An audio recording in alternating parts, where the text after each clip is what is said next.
கொட்டைக்கு போறோம். கொட்டைக்கு போறோம். நம்மலாம் வாங்க போய் கொட்டைக்கு போறோம். போட்டோகிராஃபர் தெரியல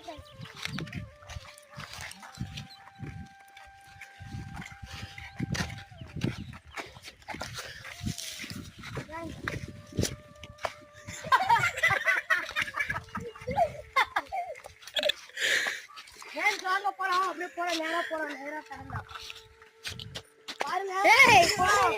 கையில எல்லாம் கம்பு இழுத்துறாங்க. கம்பு எல்லாம் பண்ணி விட்டாங்கன்னு நினைக்கிறேன்.